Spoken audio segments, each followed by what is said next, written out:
butterfly in the sky. I can go twice as high. Take a look, it's in a book, a reading rainbow. I can go anywhere. Friends to know and ways to grow, a reading rainbow. I can be anything. Take a look, it's in a book, a reading rainbow. A reading rainbow.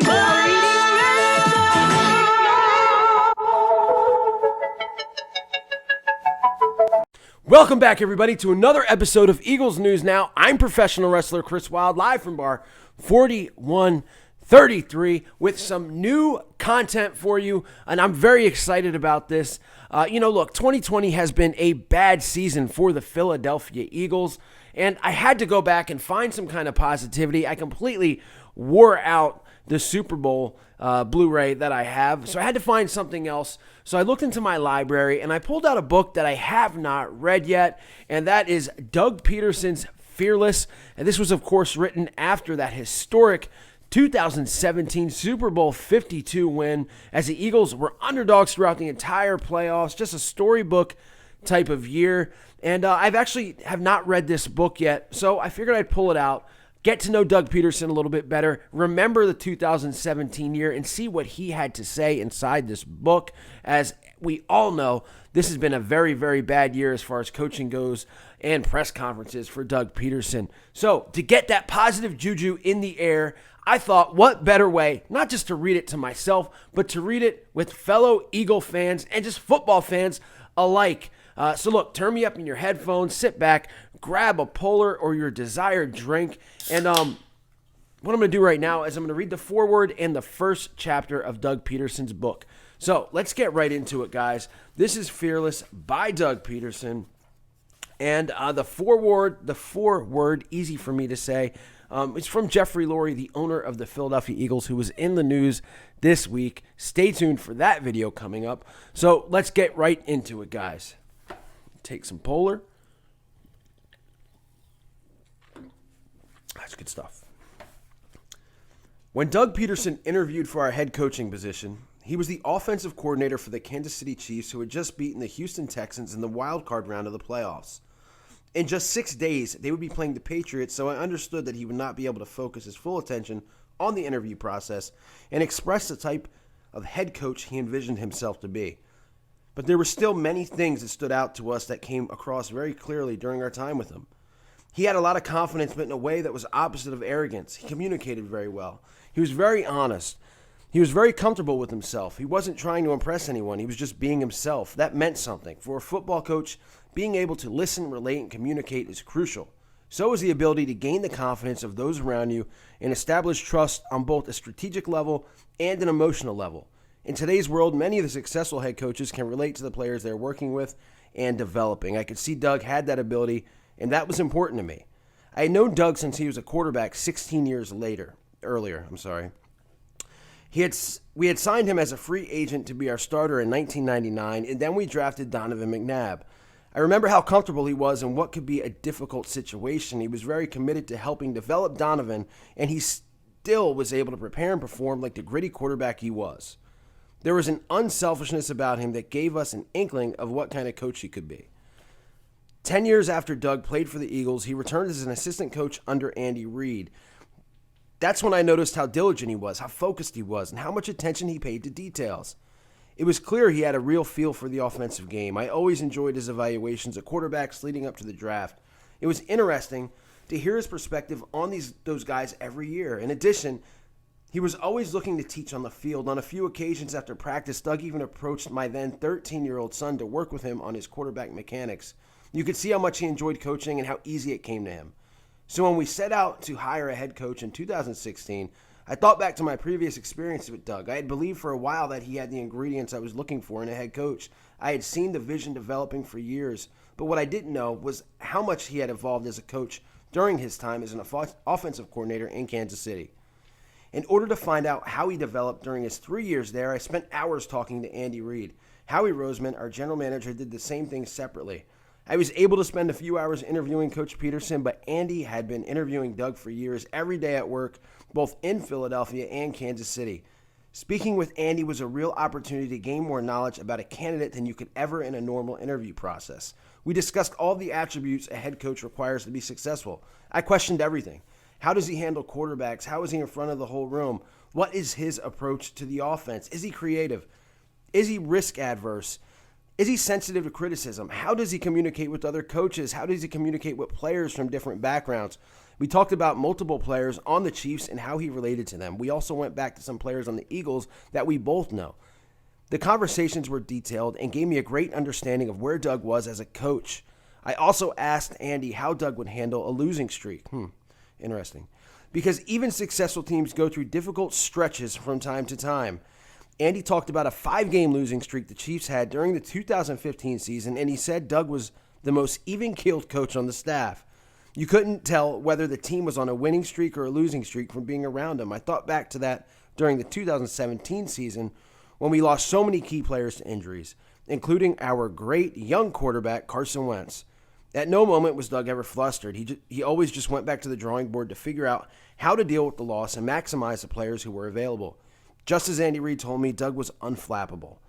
What he did during our Super Bowl season was one of the best coaching jobs I've ever seen in the NFL and really in all sports. The number one thing he did was create a strong culture within the team where the players owned the decisions in every detail. That brought the team together.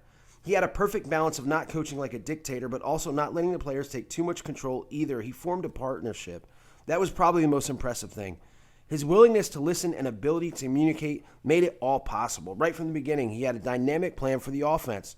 Along with Frank Reich, John DeFilippo, and the offensive staff, he was able to develop Carson and manage the quarterback position with both Carson and Nick Foles. He was willing to take risk when it was smart. He listened to the analytics people when they told him what gave us the best chance to win. His ability to trust the support staff was huge. When you have a great listener and a great communicator, and you combine that with being smart, focused, and unselfish, you can go very far. Coach Pederson treats everybody with respect and relates well with everyone in the building, from coaches to players to staff. We have a great situation here with an excellent young team and talented young quarterback, so I think the future is very bright for Doug. And I'm looking forward to the next chapter.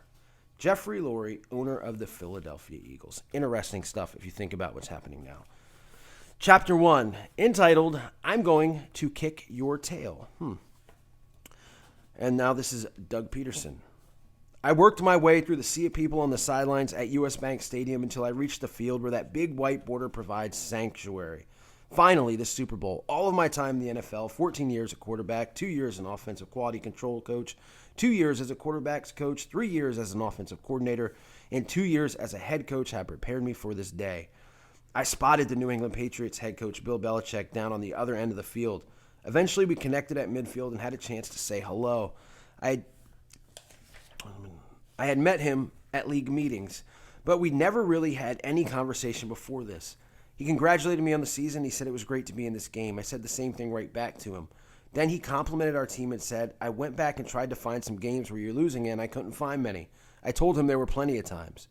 But as much respect as I had for him, I was looking at him thinking of all the hard work it took to get to the Super Bowl and all the doubters and naysayers who said our season was over after we lost our franchise quarterback.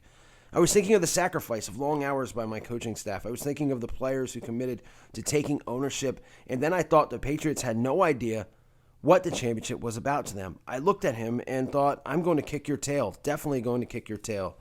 Everyone thinks I'm this soft-spoken, nice guy, but I have a highly competitive nature and an underdog mentality. I probably learned that underdog mentality being around people like Andy Reid, Brett Favre, and Dan Marino. They're all ultimate competitors. And when that whistle blows, all gloves are off. I walked to tend to my team, and Coach Belichick went to do his thing. It was the calm before the storm. It seemed like a long time since we had played our last game. We had started game planning for the Patriots 13 days earlier, the day after we beat the Vikings in the NFC Championship game. We put the entire game plan together early that week, and then had a normal few days off of practice. We even put the pads on. Then we headed to Minneapolis on Sunday, a day earlier than we had to. I texted 4 of our strong leaders, Carson Wentz, Malcolm Jenkins, Jason Kelsey, and Nick Foles, and asked them if the guys were feeling a little tired. They said they were suggested we do not do anything on Sunday. I thought it made sense, so I gave them the day off. The players were grateful. It was back to work on Monday. We had meetings and walkthroughs in the ballroom at the hotel so they could stay up and moving again. That night, the NFL kicked off Super Bowl week. It was a big media event with both teams at the event, and we all fielded questions. It was important to get back to routine, so I didn't change the schedule and treated Tuesday like a normal in-season day. We had meetings, did walkthroughs, everything as usual. I did, though, give them enough time to enjoy the Mall of America and the NFL experience and to see the sights around town. When I went to the Super Bowl at Green Bay back-to-back years as a player in the 90s, that was something Mike Holmgren allowed us to do. He let us enjoy the whole week and check out the host cities. Some of the parties were late at night, so we couldn't attend those, but he allowed us to go and show our faces. Some of the players had dinner with the Patriots players, or they ran into them someplace and hung out. Maybe they weren't buddy-buddy with them, but they could talk and have a laugh. I don't have a problem with that. It's all part of the scene. On Wednesday, we had more meetings at the hotel, then took a bus to the University of Minnesota for practice. Jim Schwartz, our defensive coordinator, had been to a Super Bowl with the Tennessee Titans, and he recommended not putting in the whole game plan the first week. So the coaches and I saved about 10% of the game plan to put in that first week. This way, it kept the players' minds engaged as we headed into the game. We analyzed third down, red zone, 2-minute, 4-minute, fourth and goal, 4th and 1, all those situations. So there was tweaking all week. We took 8 or 9 plays out and replaced them with those we had run earlier in the season, thinking that they would be more effective. Even though the players were familiar with the plays, reinstalling them in Minneapolis kept things from getting stale, especially for the quarterbacks. During the season, I usually spend most of the week leading up to the game in the quarterback meetings, but having the 2 weeks to prepare gave me the freedom to sit in on other position meetings.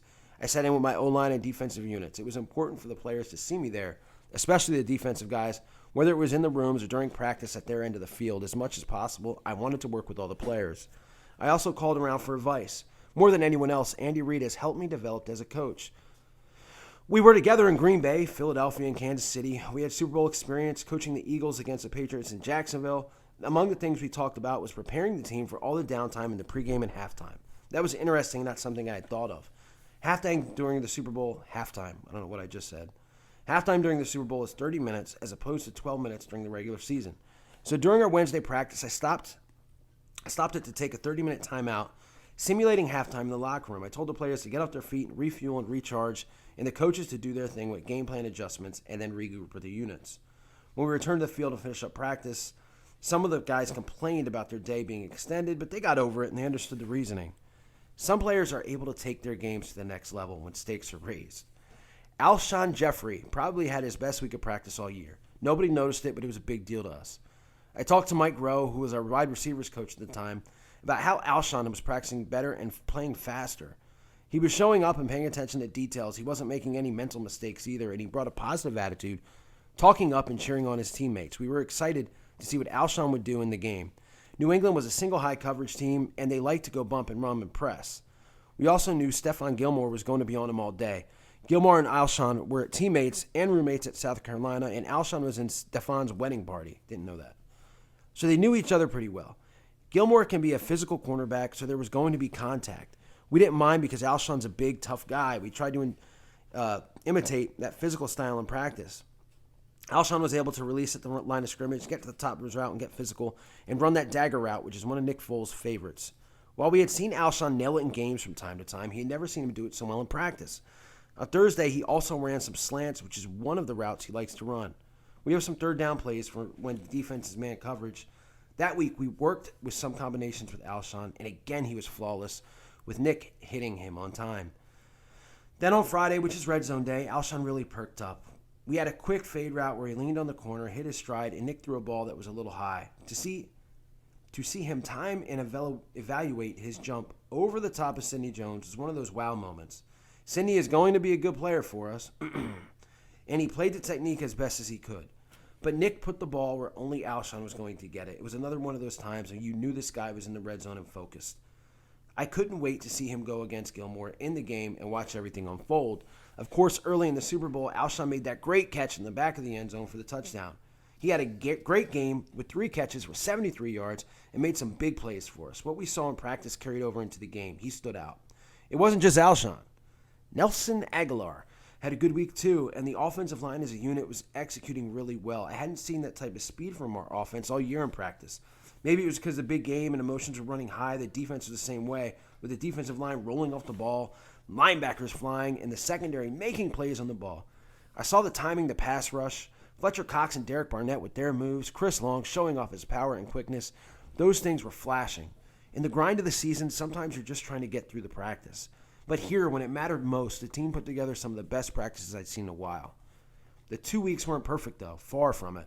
I bet we had a total of a dozen players and coaches, myself included, who were sick. The flu, or flu-like symptoms, was running rampant in our team.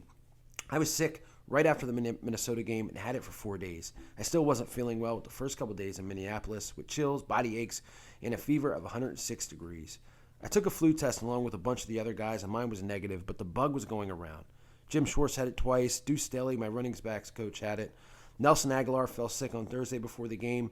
Tim Jernigan couldn't practice Wednesday or Thursday and stayed back at the hotel. Player after player, coach after coach, all I could think of was, oh boy, great. This is what we need. Everyone getting sick with the biggest game of our careers, of our lives coming up. We had a good time away from the football, too. My wife, Jeannie, flew out with me, and the kids came out later in the week. Friday night was fun. The Eagles rented out the Hard Rock Cafe in the Mall of America. We had a real entourage. My mom, my wife, our 3 boys, Drew, who was 23, Josh, 20, and Joel, 15, Drew's girlfriend, Anne-Marie, my sister, Kathy, my wife's 2 brothers and their wives, and family friends with New Jersey and Kansas. We had about 20 of us at the party. Our head of security, Dom Dandro, hung around for us for precautionary reasons. We had a private area for Eagles family and friends where drinks and appetizers were served. When friends of the team were involved, they often want to get autographs or pictures, so we went to this cove where we were tucked away. There was a band and everyone was having fun. The Mall of America is so huge that it holds an amusement park, Nickelodeon Universe, and the boys, of course, told me I needed to ride on the roller coasters with them. I love roller coasters. You're an NFL head coach, and it's the Friday before the Super Bowl, I thought. You're supposed to represent the Philadelphia Eagles and set an example. And then I said to myself, let's go. What the heck? Avatar Airbender was my favorite. I rode that and rock bottom plunge 3 times. I'm sorry, it's funny to think of Doug Pederson riding a roller coaster. And then I rode Fairly Odd Coaster twice. They let us stay a little later for a couple more rides, and they shut down at 10 o'clock. It was fun to enjoy the moment with the boys. I came back to the party, and Dom asked where I'd gone. I said, dude, you're going to come on this ride. He was shocked. Before the NFC Championship game, Brett Favre told me if we made it to the Super Bowl, he'd be glad to talk to the team. Brett and I played together for the Packers for 8 years and became very close. I told him I would hold him to it. So on Saturday morning, he came by the hotel to speak to the guys.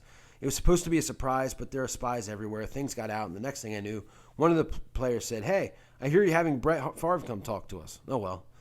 Brett spoke for about 10 minutes, sharing the 10 minutes, that's it? Sharing the importance of knowing the opponent. He said we needed to be aware that the Patriots understood what a Super Bowl was like and that they could control their emotions better as a result. He told some stories about our Packers team in our first Super Bowl, how we were juiced up and emotional, yet we needed to learn how to deal with the long stretches of time when we wouldn't be playing. As a big stage as a Super Bowl is, there's so much time at pregame, so much at halftime, and so much downtime in the couple of weeks heading up to it. He put it all in perspective for the guys. After he finished, I said a couple words to the team before he went about our day. Then I closed by saying, we will win this game. I had been saying that to the team every day since the postseason began. It wasn't we will do everything we can to win this game. It was we will win this game. I thought if I said it enough, we would believe it. We felt we would win our games as the season went along, but I never verbalized it before the playoffs. While we believed we were a better team in most of our games, anything can happen in the postseason. I needed something to give them the confidence. After all, people weren't giving us respect that we had earned. We were the number 1 seed in the NFC with home field advantage throughout the playoffs, and we had defeated the Atlanta Falcons, the previous year's NFC champions. We'd beaten the Minnesota Vikings, the league's number 1 defense, and now we were in the Super Bowl. Yet, there were those who felt we didn't belong in the same field as the Patriots. I can honestly say by the time I was standing on U.S. Bank Field, I had no doubts that we would win. I watched a lot of tape, including previous year's Super Bowl, when the Patriots came back against the Falcons. In fact, I reviewed a lot of games where the Patriots were losing and came back, focusing on their ability to pull it off. What did I learn? It wasn't about the Patriots as much as it was about the teams they were playing. Their opponents weren't playing for 60 minutes. They weren't finishing. They weren't executing their offense. Play callers became more conservative and stopped being aggressive. A great example was the AFC Championship game. When the Jacksonville Jaguars had a 4-point lead on New England and had the ball with 55 seconds left in the first half, they took a knee and ran the clock out. I was watching the game from our locker room at Lincoln Financial Field, and as we were getting ready to play Minnesota, I sat there thinking, you've got to be kidding me right now. They had 2 timeouts and close to a minute left. They could have at least tried for a field goal. They took it out of their quarterback's hands, and they didn't give it to their big back, Leonard Fournette. I thought if they lose this game, this is why. Sure enough, they would go on to lose the game. It made me mad because Jacksonville had New England right where they wanted them. I was screaming at the television in my office when they knelt right before halftime. Inside, I was like, I'll never do that. It fueled me. Against the Vikings later that day, we had 29 seconds left in the first half and 3 timeouts. Instead of taking a knee, I called for a screen pass to Jay Ajayi to the sideline, a pass to Zach Ertz up the sideline, another pass to Ajayi, and then we kicked the field goal to grab 3 points. All in 29 seconds. That's how I wanted to play the last minute of a half, with aggressive mentality. So as we prepared for the Super Bowl, I told my guys, let's talk about this New England mystique. There's no such thing. If we play for 60 minutes, if we own our jobs, if we do the things we're supposed to do, play error-free, play mistake-free, play loose, play passionate, all the things you've done all season, we're going to win this game. I'm speaking to myself, and I'm speaking to everyone in this room. We will win this game. There's no mystique in New England. Tom Brady's a great quarterback, one of the greatest of all time. Bill Belichick will be in the Hall of Fame. He's a great coach. These two together have won a lot of championships, and I respect that. As a former player and as a coach, I respect that because that's what we all strive to do. We all want 5, 6, 7 titles. We want to be in this game every year, but it's not about mystique. It's not about Tom Brady. The teams they play just quit. They shut down. The night before the Super Bowl, I slept like a baby, going to bed a little after 11 and waking up around 8, feeling confident and calm. At the stadium, my 2 older sons, Drew and Josh, were on the field with me, and they would stay on the sideline during the game. For me as a dad, it was cool seeing them out there, Snapchatting, taking selfies and pictures and all that. They had joined me on the field before the regular season games, but in this environment, it was a first. I wanted them to enjoy it with me. Who knows if you're going back to get back out there ever again. Wondering that too. Then it was back in the locker room as this game grew near. At that point, I felt the knot in my pit of my stomach. Truth be told, if you don't get nervous for a game like this, you're not normal. But this was more nervous than I had ever felt. It was overwhelming. I thought, man, I'm in the freaking Super Bowl. I wanted to pinch myself. Once the ball was in the air, it was all about the game. We took a 9-3 lead on Alshon's touchdown. Then LeGarrette Blount had a big run for a touchdown to put us up by 12. You talk about a guy who's been to 2 Super Bowls with the Patriots, an unselfish player who had a big role in creating our success this season. That's LeGarrette. He stood next to me during the game. He kept saying over and over, they can't beat us, they can't beat us. I tell him he was right. To me, having exchanges like that, as brief as they are in the biggest game of our careers, said something. You could hear the players on the sidelines go, let's just keep it moving. We're in a good spot. We're going to be fine. People didn't read about conversations, but as the head coach, hearing those words made it special. It's a culture I've established that they believe in themselves and that they trust in each other. In the course of our preparations, I asked LeGarrette and Chris Long, our former Patriots, about Belichick and what to expect. You're going to have to make adjustments at halftime, they said. He's going to adjust. He's going to have to adjust. He's a smart coach. He's intellectual. He really does make adjustments. If you watch games, he takes over the second half. It could be a terrible first half, but in the second half, they catch their stride on both sides of the ball. LeGarrette and Chris wanted to avoid talking about him too much, though. They wanted this to be about us and what we did. That was the other message. They said, who cares what he does? Let's go win this game. This is about us. Let's go win this game for us. With 38 seconds left in the first half, we ran a play called the Philly Special that helped us do just that. Press Taylor, who was my offensive quality control coach at this time, he's the Eagles quarterbacks coach now, is responsible for reviewing NFL games and college games and looking for special gadget-type plays. When we see a good one, we save it and put it in a folder. In 2016, the Chicago Bears used a play on a 3rd down against the Vikings at the 2-yard line. They executed it perfectly. I said, that's the play that's going to win us a game. I had just had to find where we put it in. We had Trey Burton, a University of Florida baseball guy and a former high school quarterback who was a 3rd tight end for us and who played a lot. He could throw. And we had Corey Clement, an undrafted rookie back who had used in the red zone. He'd be with Nick Foles in the backfield. The week of the NFC Championship game, I thought we needed something extra, so I reviewed the folder for special gadget plays and added the Philly Special to the red zone game plan. Since it was a new play, I wanted us to get as many reps as possible, so we practiced it during our walkthrough Thursday, and we ran it live in practice on Friday. The first time we did it, Trey threw a heat-seeking missile to Nick. That wasn't going to work. Trey, you can't throw it that hard, I advised him. Throw a grenade to him. Just float it to him, and it'll come into his hands. We ran it again, and he overthrew it, sailed it 5 yards over Nick's head. At that point, I said, okay, got it. Let's move on to the next play. I don't think I'll be calling this. Still, even though we had to get past the Vikings, Nick Foles and I would occasionally talk about the play. How cool would it be if we call a Philly Special and it's the game winner in the Super Bowl? But then I reconsidered. No, if I call it, it's going to be the game winner against Minnesota. As it turned out, we never used it in that game because the situation didn't come up. When we built the game plan for the Super Bowl, Frank Reich, my offensive coordinator, and I looked over the plays we didn't use in the NFC Championship game that we could carry over to the Super Bowl. Philly Special was one of them.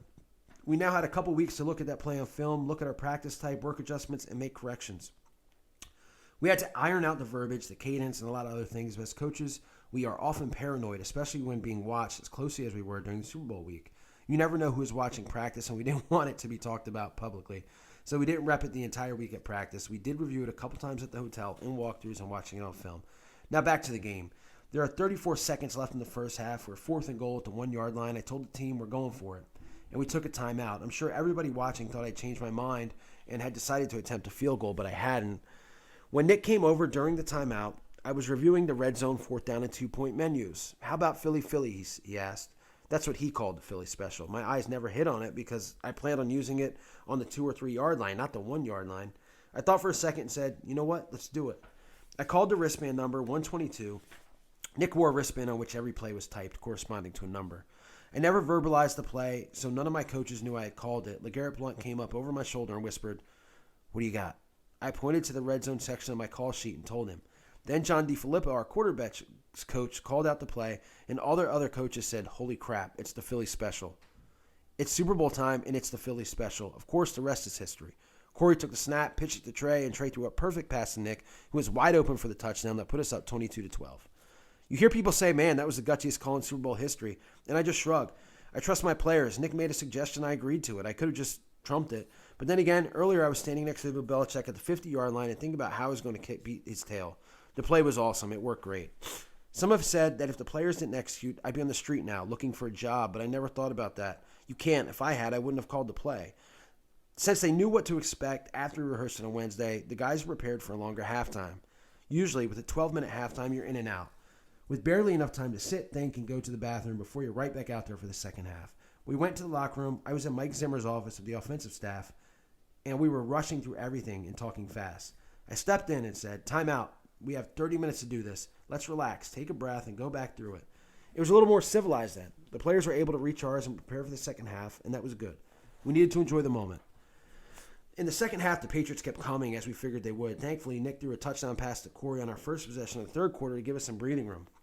One of the only mistakes Nick made in the game was calling the wrong play on a 3rd-and-1 play on what turned out to be the game-winning drive for us in the fourth quarter. I called wristband number 52. Nick looked at his wristband and mistakenly called the play that was right above it, 50. It was a play-action pass, which wasn't the right play. We brought Torrey Smith in motion and slid him back into the left flat.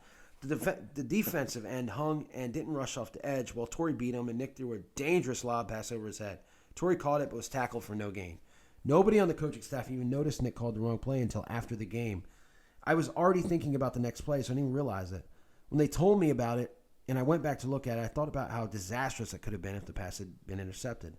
Nick was brilliant in the game. A lot of people on the outside thought he couldn't fill Carson Wentz's shoes and wondered if he could lead us to a championship.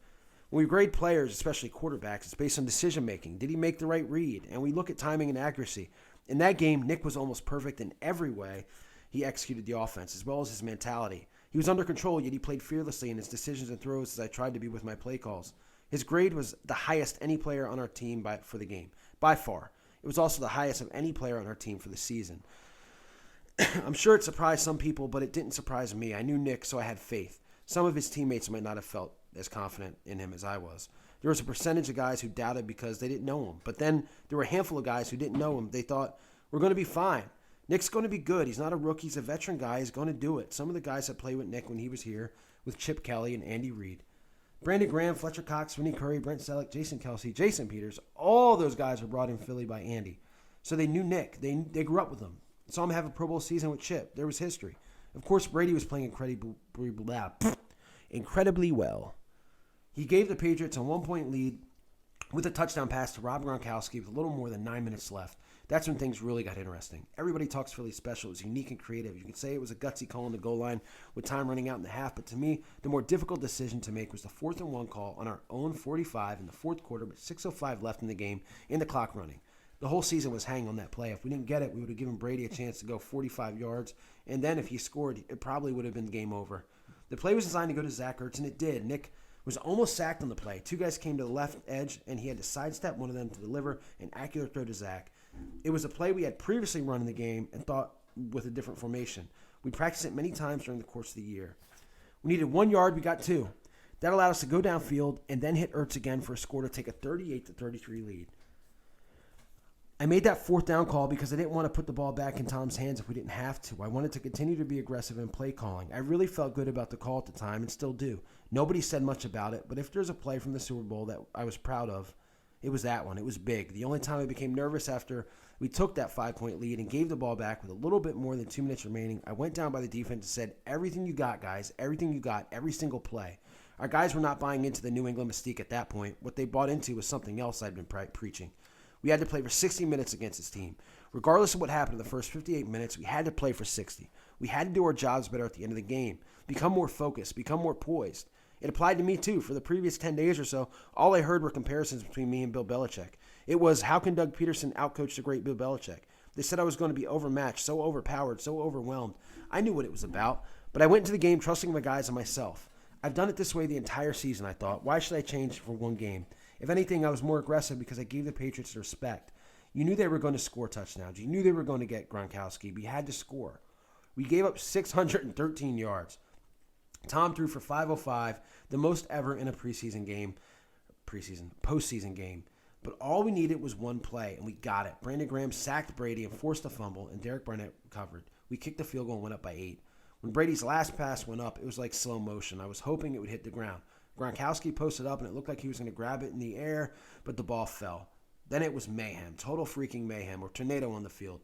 They dumped Gatorade on me. Chris Wilson, my defensive line coach, and I embraced, and the confetti flew. Everyone ran onto the field. People were running into one another. Cameras were everywhere. Total chaos. I was hugging players and trying to get through the crowd to find Bill Belichick. He congratulated me and wished me the best, and I did the same. They had a great season. That celebration on the field was pretty special. Being there with my guys, hugging them, with the weight finally lifted. After a while, I found my sons, Drew and Josh. Drew said, we're freaking world champs. That's a great memory. I found Jeannie and Joel, our youngest son. They had Philadelphia Eagles world champs hats flying around the stadium. My family joined me at the podium. I was overwhelmed with emotion. I didn't know if I was going to cry, laugh, or both. When they walked the trophy down and it started to sink in, wow, we just won the Super Bowl. Our owner, Jeffrey Lurie, was up there with his family, and he was beside himself. Nick Foles and his wife were up there with his baby. So were Howie Roseman and his family, Carson Wentz, Zach Ertz, and our president, Dom Samelski. You shared that moment with everyone. Dan Patrick hosted the ceremony. When I had a chance to address the fans and hoist the trophy up for the first time, it was incredible. Afterward, the media converged onto me. Every microphone and camera was in my face to the point where I was feeling claustrophobic. Sal Palantonio grabbed me right away, and we did a quick interview for ESPN. The whole time I was wondering when I would speak to the team. We usually talk right after the game, but in this environment, I didn't know when I would have the chance. I started thinking about that, about when the buses were going to leave for the party, and about a bunch of other things. Because coaches are always on schedules, I finally told myself to relax and enjoy this. Eventually, I left the field and knocked out the press conference.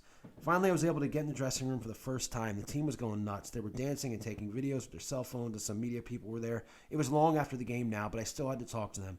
I spoke about the journey that brought us here and how we won, about the emotion that went into it, and all the little things I had harped on all season.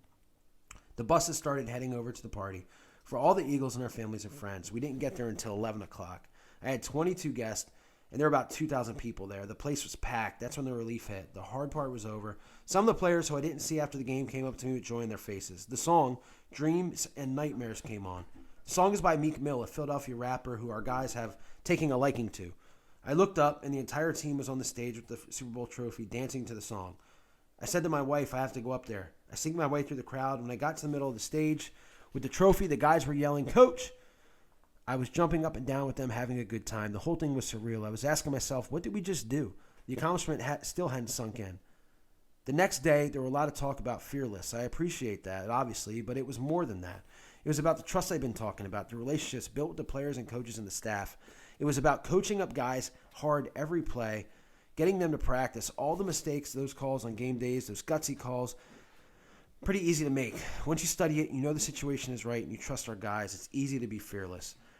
The way I look at it, if I only get one more opportunity to do this in my life, I'm going to go down swinging. If I never get back there again, at least I can say that I gave it my best shot. I didn't want to hold anything back. I'm not playing next week. There's no next game. Some of the fans around town had come up to me and said they're going to knock down the Rocky Balboa statue by the Philadelphia Museum of Art and put up a statue of you. I laugh and say, no, you can't knock down Rocky. He's the pride of Philly. But I can relate to him. And that is the long first chapter of Fearless by Doug Pederson. And you know, it's crazy because that seems like it would be like the last chapter, right? So the next chapter is called Risk Taker. And it's this. I think this seems so long because I did the foreword too. But yeah, I'm going to continue to do this until I just get tired of doing it, or until Doug pisses me off to no end by the end of the season. So with that being said, guys, if you sat through all of it, thank you so much. Really, if you listen to that first chapter, there's some stuff in there by Doug that kind of makes you think about this year a little bit. Also, some of the stuff Jeffrey Lurie said. We'll see, as it's now 2020, 3 years later, and just disastrous season so far.